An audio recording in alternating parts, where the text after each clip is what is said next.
तो अभी प्रश्नावली 11.3 का क्वेश्चन नंबर 2, शंकु के आकार के उस बर्तन की लीडरों में धारिता ज्ञात कीजिए जिसकी त्रिज्या 7 सेंटीमीटर और त्रिज्या ऊंचाई 25 सेंटीमीटर है। ये क्वेश्चन 2 नंबर का पहला है और दूसरा भी है, तो पहले पहला वाला सॉल्व करते हैं। तो चलिए सॉल्व करना शुरू करते हैं। और ये बर्तन है और बर्तन किस प्रकार के है बाबू? शंकु के आकार के। कैसे है? शंकु के आकार के बर्तन है। लो देखो कैसा बर्तन रखते हैं लोग, शंकु के आकार के है ना, है। तो इसकी त्रिज्या कितनी है? तो ये है त्रिज्या आर। त्रिज्या आर कितना है? 7 सेंटीमीटर। और ये है क्या? ऊंचाई h, जो नहीं मालूम, लेकिन ये है त्रिज्या ऊंचाई l, जो कितनी दिया हुआ है? 25 सेंटीमीटर। बात समझ में आ रहा है? तो फिर से हम लिखेंगे त्रिज्या r बराबर कितना है? 7 सेंटीमीटर। और त्रिज्या ऊंचाई, कौन सी ऊंचाई? त्रिज्या ऊंचाई, त्रिज्या ऊंचाई जिसको l कहते हैं, वो कितना है? 25 सेंटीमीटर। लेकिन शंकु का धारिता निकालने के लिए आयतन निकालना पड़ता है। क्या? और आयतन निकालने के लिए हमको कौन सा फॉर्मूला का यूज करना होगा? 1/3 पाई आर स्क्वायर h। l की तो जरूरत नहीं, तो फिर हमको h निकालना होगा। आप लोगों को बताए हैं, ये देखो त्रिज्या और ये है h और ये है l। ये कैसा त्रिभुज बना रहा है? समकोण त्रिभुज, हाँ या ना? और समकोण त्रिभुज में कौन सा रूल लागू होता है? पाइथागोरस प्रमेय। और पाइथागोरस प्रमेय का रूल लागू करके यहाँ ये निकाल लेंगे ना। तो h स्क्वायर बराबर क्या होता है? या h बराबर क्या होता है? Direct route under l square plus r square. ठीक है ना? नहीं होगा, गलत है, गलत है। l स्क्वायर घटा r स्क्वायर होगा। अरे h बराबर आधार या लंब बराबर कर्ण घटा आधार होता है ना। तो क्या करेंगे यहाँ? l square minus r square. ठीक है? तो देखो h बराबर क्या होगा? l कितना है? 25, तो 25 का स्क्वायर माइनस r कितना है? 7, 7 का स्क्वायर क्या हो जाएगा? 25 का वर्ग 625 और 7 का वर्ग 49 होगा ना। चलिए आगे बढ़ते हैं। और h बराबर क्या हो जाएगा? 625 से 49 घटा दो, तो 15 से 9 घटाएंगे कितना होगा? 6। और यहाँ कितना है? 11, 11 से 4 घटाओगे 7 और ये 5, 576। तो क्या होगा? 576 का स्क्वायर रूट क्या होता है? 24 यानी 24। ठीक है? ये आ गया मेरा h। अब क्या करेंगे बाबू? ध्यान से सुनिएगा, अब ध्यान से सुनिएगा क्या करेंगे। शंकु का क्या निकालेंगे? आयतन है। शंकु के आकार का ही तो बर्तन है, तो उस बर्तन का आयतन क्या होगा? 1/3 पाई आर स्क्वायर h। 1/3 ही रहेगा। पाई का मान जब दिया ना रहे 22/7 लेना है। r का मान 7 है, तो 7 का स्क्वायर कर देते हैं। और h कितना है बाबू? h आया 24। और ये क्या निकाल रहे हैं? आयतन। तो क्या कर देंगे? Centimetre cube. अब ध्यान से देखो, 1/3 22/7, 7 गुना 7 और यहाँ 24 सेंटीमीटर क्यूब। ये 3 8 24 और 7 एकम 7 कैंसिल। तो क्या होगा? 22 गुना 7 गुना 8 सेंटीमीटर क्यूब। ठीक है? अब एक काम करो, 7 8 56, 7 8 56 और इसको 22 से गुना करोगे तो 6 दूनी 12, 5 दूनी 10 है 11। और वही चीज दोबारा नीचे भी होगा। तो क्या होगा? 2 3 2 1।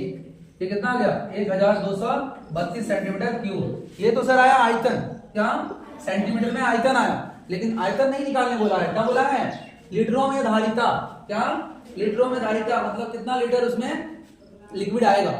धारिता जब भी करते हैं तो कोई लिक्विड या कोई सामान रखते हैं, तो उसका आयतन तो निकाल देंगे, लेकिन उसमें कितना सामान आएगा। लीटरों में बोल रहा है तो कोई द्रव्य होगा, लिक्विड होगा, लिक्विड होगा, तो उसका लीटर में करना होगा। तो लीटर में कैसे करेंगे? देखो, अतः क्या करना? लीटरों में धारिता। क्या? लीटरों में धारिता जब ये कि आप किसमें रहे? सेंटीमीटर क्यूब में, तो इसको लीटर में बदलने के लिए 1000 से भाग दे देते हैं। क्या करते हैं? भाग दे देते हैं, ये लीटर हो जाएगा। अब इसको भाग दोगे तो कितना? 0 1 2 3 0, यानी 3 अंक के पहले क्या पॉइंट लग जाएगा, इतना litre. This is your answer. समझ में आया आप लोगों को? ये 1 नंबर है। 2 नंबर बना लोगे ना अपने से? ठीक है। देखो क्वेश्चन वही है, अंतर क्या है इस बार? ऊंचाई कितना दिया बाबू? 12 सेंटीमीटर और त्रिज्या ऊंचाई 13 सेंटीमीटर। नहीं दिया है तो वो त्रिज्या ना, तो यहाँ लिखेंगे क्या लिखेंगे? ऊंचाई, ध्यान दो, ऊंचाई h इक्वल टू 12 सेंटीमीटर और तिर्यक ऊंचाई l is equal to 13 centimetre. क्या निकालना है मुझे? त्रिज्या r बराबर वाट। तो आप लोग जानते हैं वही पाइथागोरस का रूल लागू करेंगे और r इज इक्वल टू क्या होगा? Root under l square minus h square, ठीक है ना? तो r बराबर क्या होगा? l स्क्वायर का मतलब 13 का स्क्वायर और h स्क्वायर में 12 का स्क्वायर, यही तो, ठीक है। तो क्या हो जाएगा? r बराबर 169 घटा 144 और r बराबर क्या होगा?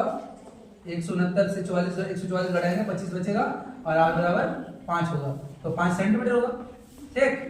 ये निकाल कर अब जब ये मालूम चल गया, इधर ध्यान दीजिएगा, तो क्या करेंगे आप?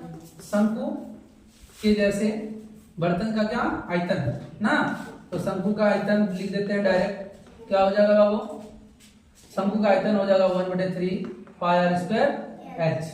तो 1/3 तो 1/3 है, पाई का मान 22/7 है, r स्क्वायर माने 5 सेंटीमीटर का होल स्क्वायर और h माने 12 सेंटीमीटर ना रे। तो 1/3 22/7 का 25 और 12 सेंटीमीटर क्यूब ना। अब क्या होगा देखो, अब देखो क्या होगा। कटेगा तो कुछ नहीं, कटेगा कुछ? हाँ एक कटेगा, 3 4 12, हाँ कट गया। और नहीं कटेगा तो 25 4 100 और 100 को 22 से गुना करोगे तो 2200/7 सेंटीमीटर क्यूब। अब इसको क्या करना है? भाग देना है। क्या करना है? इसको भाग दो, बड़ा भाग है नहीं। 7 या 21, 1 बचेगा, 0 उतारोगे 10, 7 एकम 7, फिर 3 बचेगा और 0 कितना हो जाएगा? 30, 7 4 28, फिर कितना होगा? पॉइंट 2 बचेगा ना, तो 2 बचेगा तो क्या लिखोगे? 2 बचेगा तो 1 0 दे सकते हो, तो 7 दूनी 14, फिर क्या होगा? 6, फिर 0 हो जाएगा, 7 8 56, पॉइंट के बाद 2 को रहने दो, इतना सेंटीमीटर क्यूब। अब क्या निकालना है? धारिता। क्या? तो लिखोगे था धारिता बराबर लीटरों में निकालना है, तो लिख दो यहाँ लीटर में ब्रैकेट में, यहाँ ये करते हैं तो क्या हो जाएगा? 314.28 बटे 1000 हो जाएगा। 1000 से जैसे बात करेंगे सेंटीमीटर क्यूब लीटर में बदल जाएगा, तो क्या हो जाएगा? ये पॉइंट कितना स्थान आगे खिसक जाएगा? 1 2 3 स्थान, 0.31428 litre. This is your answer. समझ में आ गया होगा? ठीक।